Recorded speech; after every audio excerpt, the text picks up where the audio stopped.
malaikat Allah berjalan di depan bangsa Israel, pindah ke belakang bangsa itu, dan tiang awan berpindah dari depan ke belakang mereka. Pertanyaannya adalah, apakah malaikat Allah itu dalam wujud manusia pada saat itu? Sehingga bisa pindah sana, pindah sini gitu lah ya.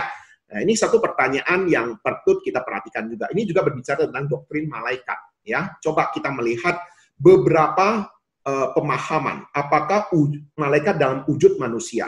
Di dalam Alkitab ada mencatat beberapa nas tentang wujud daripada malaikat. Ya, kita sama-sama perhatikan beberapa wujud malaikat yang tercatat dalam Alkitab. Misalnya serafim berdiri sebelah atasnya masing-masing mempunyai 6 sayap. 2 sayap dipakai menutupi muka, 2 sayap dipakai menutupi kaki, 2 sayap dipakai melayang-layang. Ya, jadi serafim itu wujudnya punya 6 sayap. Ya, ini malaikat serafim. Kemudian ada lagi kerub. Ya, ini gambar-gambar kerub, ya. Ini juga masing-masing kerub mempunyai 2 muka. Ya, pemahaman 2 muka mau bagaimana kita nggak tahu lah ya. Nah, jangan kalian berpikir seperti orang Tionghoa katakan gu tau bebin, jangan berpikir demikian ya. Nah, jadi pemahaman kerub itu punya 2 wajah, ya, ada 2 wajah. Nah, kemudian dia juga punya sayap. Nah, ini wujudnya yang dicatat di dalam Alkitab. Ya, mau bagaimana apa ya hanya kita bisa bayangkan aja. Sudah pasti kita nggak pasti benar gitu loh ya. Kira-kira kerub itu bagaimana? Ini berdasarkan wujudnya, ya. Nah, kemudian kalau Gabriel bagaimana? Michael bagaimana? Nah, itu saya tidak membahas secara detail sana ya. Cuman di dalam Alkitab dalam waktu yang singkat saya mendapat 2 hal ini, serafim begini, kerub kondisinya begini ya. Kemudian bagaimana malaikat berdasarkan tugasnya? Kita tahu ya, malaikat itu ada banyak di dalam Alkitab, ada berbagai macam tugasnya. Malaikat Gabriel kita sudah tahu lah ya, malaikat pemberita kabar baik. Kemudian ada lagi Apolion, ya ini malaikat Apolion, raja memerintah mereka ialah malaikat jurang maut, namanya dalam bahasa Ibrani Abaddon, dalam bahasa Yunani ialah Apolion, malaikat Apolion. Ini mungkin agak jarang kita dengar ya.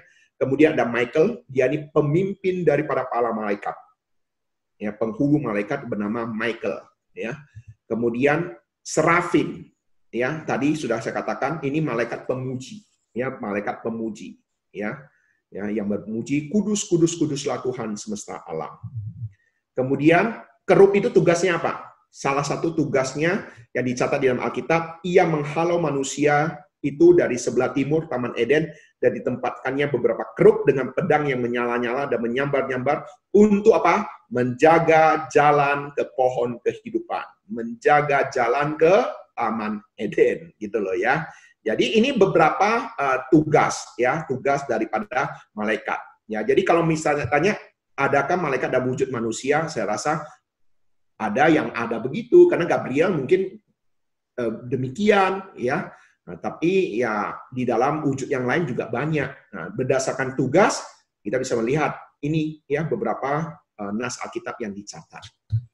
Baik, 30 pertanyaan dalam 1,5 jam, 15 pertanyaan sudah selesai. Sekarang masih ada 5 menit lagi. Silakan ada mau meresponi untuk tanya jawab pada hari ini, silakan.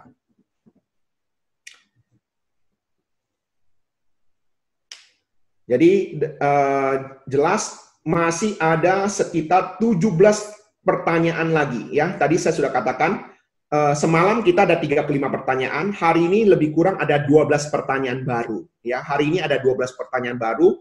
Jadi sekitar ada 5 tambah 12 masih ada 17 pertanyaan lagi yang perlu kita jawab ya. Masih ada 17 pertanyaan lagi kita jawab. Kita tunggu hari Minggu lah ya, hari Minggu. Dan saya mau harapkan rekan-rekan silakan baca Alkitab banyak-banyak, sering-sering baca Alkitab dan kritisi Alkitab, buat pertanyaan. Semakin Anda penasaran di dalam pertanyaan Anda akan membuat Anda semakin rajin baca Alkitab. Ya, ini satu tips saya juga.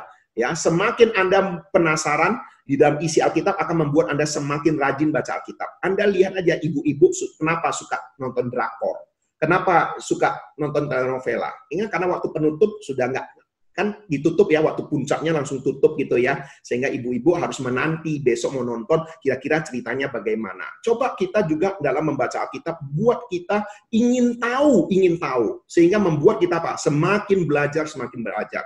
Dan saya akan berusaha membantu kita untuk menjawab. Oke, ini ada pertanyaan sudah masuk. Apakah malaikat sekarang ada di dunia? Ada ayat kita mengatakan bahwa setiap anak ada malaikatnya. Apakah berarti malaikat ada di dunia dan melindungi? Nah, saya yakin dan percaya malaikat ada di dalam dunia. Hanya saja tidak kelihatan. Ya, dan kalau kita baca di dalam Alkitab ada satu peristiwa di mana malaikat sebenarnya sedang menjaga gitu loh, sedang menjaga. Tetapi dia tidak tahu ketika disingkapkan matanya bahwa dia melihat begitu banyak malaikat menjaga. Saya yakin seyakin-yakinnya malaikat ada di sekitar kita, melindungi kita. Karena Alkitab mencatatnya. Ya. Kemudian apakah kita dibenarkan berdoa pada malaikat? Tidak boleh. Ya, itu sudah jelas tidak boleh. Ya, kita hanya boleh menyembah kepada Allah saja. Oke?